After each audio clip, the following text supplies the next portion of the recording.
नमस्कार, जय जोहार। आप देख रहे हैं छत्तीसगढ़ की खबरें सीके न्यूज। आइए सीधे नजर डालते हैं आज की बड़ी और जरूरी खबरों पर। आप हमें किस शहर या जिले से देख रहे हैं ये कमेंट्स में जरूर बताइएगा और वीडियो को लाइक जरूर करें।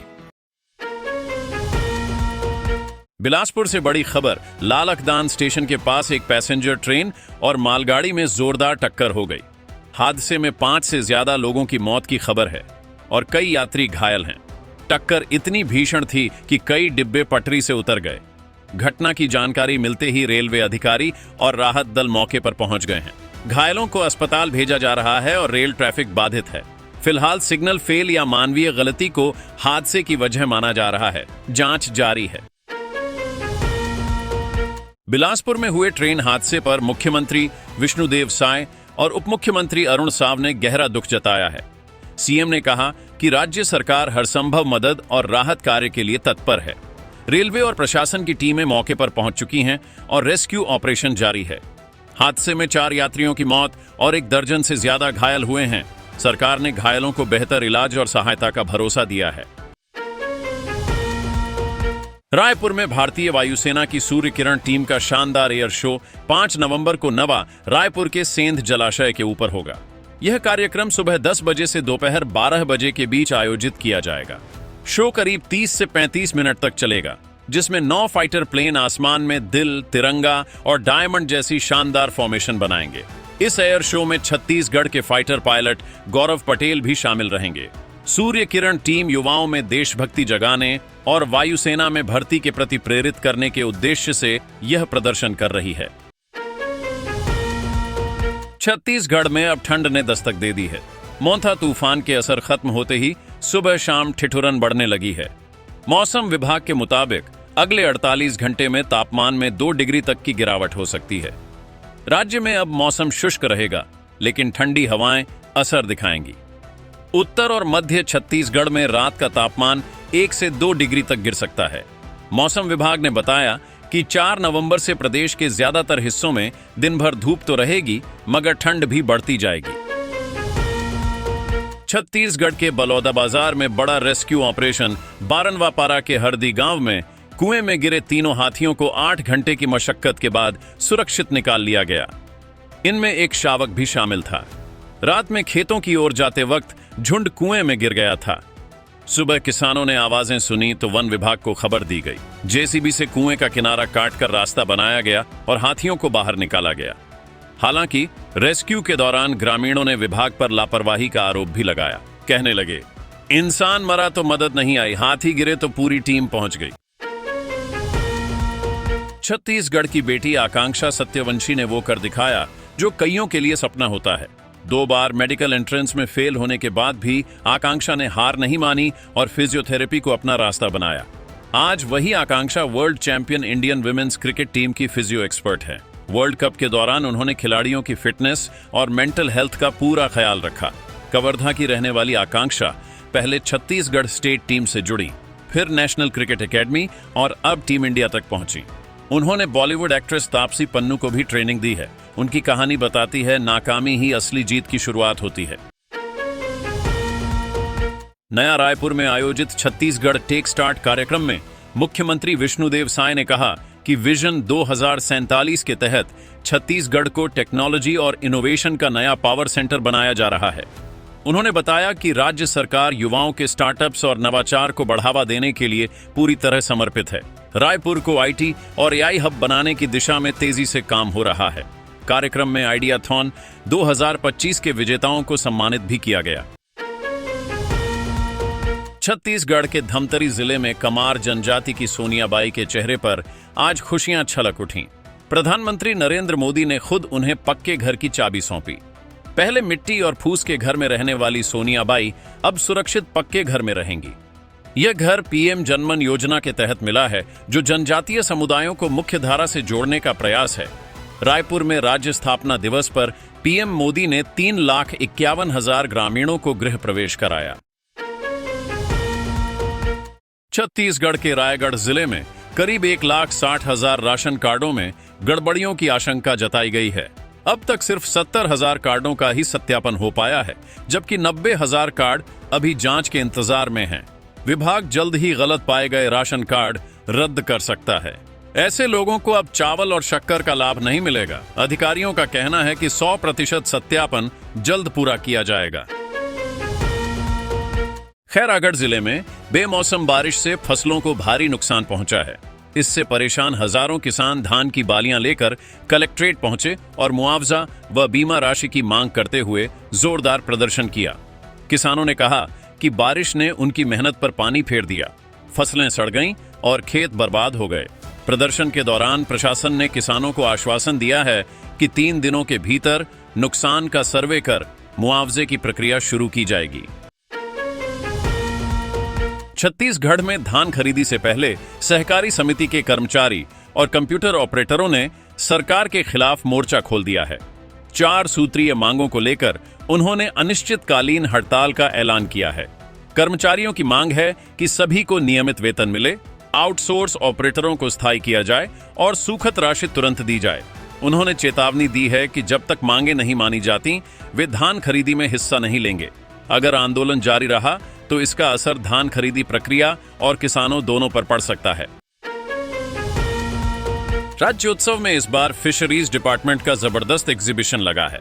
यहाँ पिराना, स्टिंगरे, फ्लावर हॉर्न, शर्मीली रेनबो शार्क और करोड़ों की कीमत वाली एरोवान फिश जैसी 21 से ज्यादा प्रजातियां मौजूद हैं। एरोवान को बिजनेस ग्रोथ की मछली माना जाता है, जबकि पिराना 320 न्यूटन का बाइट फोर्स जनरेट कर सकती है। स्टिंगरे का करंट जानलेवा साबित हो सकता है और फ्लावर हॉर्न इंसानी चेहरे जैसी दिखती है।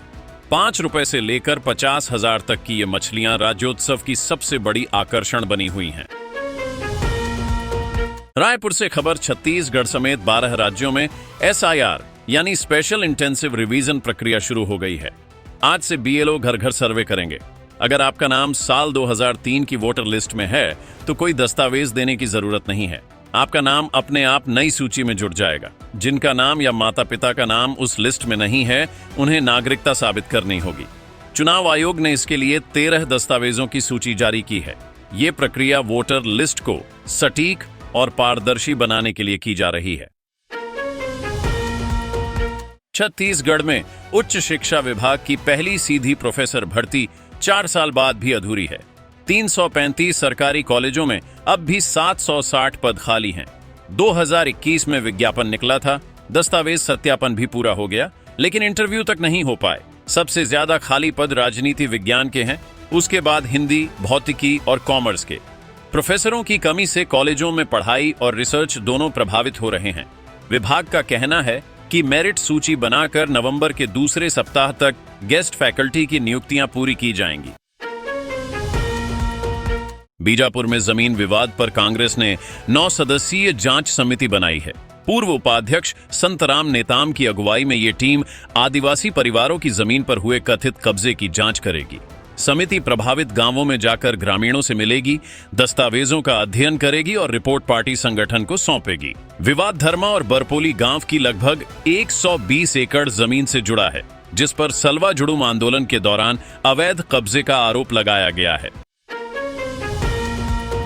महादेव ऑनलाइन बेटिंग केस में बड़ा खुलासा, मुख्य आरोपी रवि उप्पल अब लापता है। दिसंबर 2023 में दुबई से गिरफ्तारी के बाद माना जा रहा था कि उसे भारत लाया जाएगा, लेकिन 2 साल बाद उसका कोई पता नहीं। बताया जा रहा है कि वह UAE से किसी अज्ञात देश भाग गया है। इस बीच UAE ने भारत के प्रत्यर्पण अनुरोध को भी अनौपचारिक रूप से ठुकरा दिया है। रवि उप्पल और सौरभ चंद्राकर दोनों ने वानुआतू की नागरिकता ली है और वहीं से अपने नेटवर्क को फैलाया था। 2018 में शुरू हुआ ये घोटाला करोड़ों के सट्टे से जुड़ा है और इसकी गूंज राजनीति तक पहुंच चुकी है। राजनांदगांव जिले के डोंगरगढ़ में मां बमलेश्वरी धाम में पंचमी भेंट को लेकर विवाद फिर चर्चा में है। आदिवासी समाज ने साफ किया है कि माता को बकरा या भेड़ नहीं, बल्कि साड़ी, फल और फूल ही भेंट किए जाएं। समाज के प्रतिनिधि MD ठाकुर ने कहा कि मंदिर ट्रस्ट के नियमों का पालन होना चाहिए और किसी को भी मंदिर को विवादित बनाने का अधिकार नहीं है। साथ ही 15 नवंबर को बुलाए गए बंद का भी विरोध किया गया है। समाज ने शांति और आस्था बनाए रखने की अपील की है।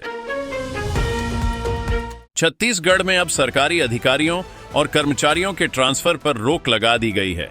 भारत निर्वाचन आयोग के निर्देश पर राज्य में मतदाता सूची के विशेष गहन पुनरीक्षण का काम 6 फरवरी तक चलेगा।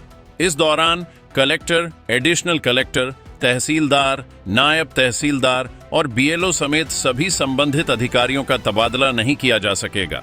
आयोग ने इस कार्य को सर्वोच्च प्राथमिकता में रखते हुए आदेश जारी किया है। कवर्धा से बड़ी खबर, राज्योत्सव कार्यक्रम में पुलिस और बीजेपी कार्यकर्ताओं के बीच झड़प हो गई। मामला तब शुरू हुआ जब लोक कलाकार अनुराग शर्मा की प्रस्तुति के दौरान एक पुलिस अधिकारी और बीजेपी कार्यकर्ता में बहस छिड़ गई, जो धीरे धीरे हंगामे में बदल गई। देखते ही देखते दोनों पक्षों में धक्का मुक्की और नारेबाजी शुरू हो गई। विवाद बढ़ने पर कार्यक्रम रोकना पड़ा। हालांकि वरिष्ठ अधिकारियों के हस्तक्षेप से मामला शांत हुआ और कार्यक्रम फिर से शुरू हुआ। झगड़े का वीडियो सोशल मीडिया पर तेजी से वायरल हो रहा है। अंबिकापुर से दिल छू लेने वाली खबर, 82 साल के दूल्हे बलदेव प्रसाद और 77 साल की दुल्हन बेचनी देवी ने अपनी 65वीं शादी की सालगिरह को बेहद अनोखे अंदाज में मनाया। दोनों ने हाथों में लाठी लेकर एक दूसरे को वरमाला पहनाई और पूरा शहर भावुक हो गया। कार्यक्रम में बारात, हल्दी रस्म और ढोल नगाड़े तक की पूरी पारंपरिक रीति निभाई गई। परिवार ने इस आयोजन को नई पीढ़ी के लिए रिश्तों की अहमियत और सच्चे प्रेम की मिसाल बताया। बुजुर्ग दंपत्ति आज भी पूरी तरह स्वस्थ हैं और परपोते के साथ खुशहाल जीवन जी रहे हैं। बिलासपुर से चौंकाने वाली खबर, एक वकील ने अपनी ही क्लाइंट से दुष्कर्म किया। तलाक केस के दौरान वकील और महिला की पहचान हुई थी, जो धीरे धीरे नजदीकियों में बदल गई। आरोप है कि वकील ने शादी का झांसा देकर महिला से शारीरिक संबंध बनाए और जब महिला ने शादी का दबाव डाला तो उसने गाली गलौज और मारपीट की। पीड़िता की शिकायत पर पुलिस ने आरोपी वकील पवन अवस्थी को गिरफ्तार कर लिया है। मामला गंभीर जांच में है। राजिम से चौंकाने वाली खबर, खाद्य एवं औषधि विभाग ने नकली कफ सिरप बेचने वाले मेडिकल स्टोर संचालक को गिरफ्तार किया है। राजिम के कुलेश्वर मेडिकल स्टोर से बेस्टो कफ ड्राई फार्मूला नाम की अमानक दवा बरामद हुई, जिसमें ना बैच नंबर, ना निर्माण या एक्सपायरी डेट थी। जांच में यह सिर्फ पूरी तरह नकली पाया गया और कंपनी ने भी दवा बनाने से इनकार किया। आरोपी सीताराम साहू को 15 दिन की न्यायिक हिरासत में भेज दिया गया है। विभाग अब यह जांच कर रहा है कि नकली दवाइयां किन किन जगहों पर सप्लाई की गई थीं।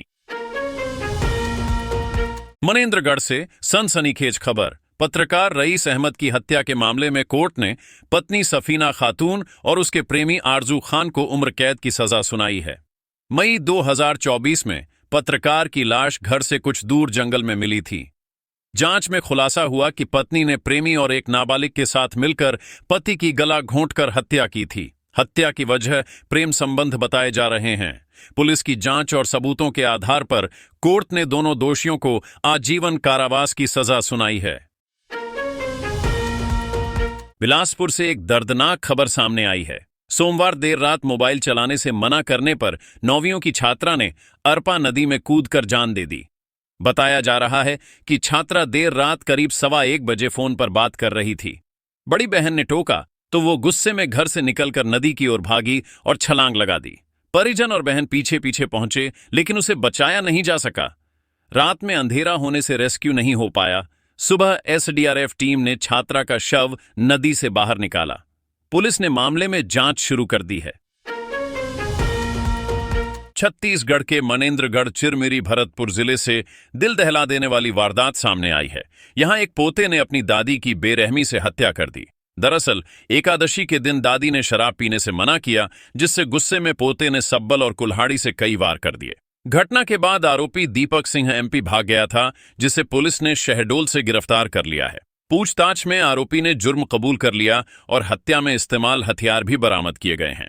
दोस्तों, आज के लिए इतना ही। अगर आपको हमारा वीडियो पसंद आया हो तो इसे लाइक और शेयर जरूर करें। साथ ही छत्तीसगढ़ की खबरें सीकेके न्यूज चैनल को सब्सक्राइब करके बेल आइकन दबाना न भूलें, ताकि आप रोजाना ताजा और जरूरी खबरों से जुड़े रहें। आप अपना और अपने परिवार का ध्यान रखें। हम फिर मिलेंगे अगले अपडेट में। जय छत्तीसगढ़ महतारी, जय जोहार।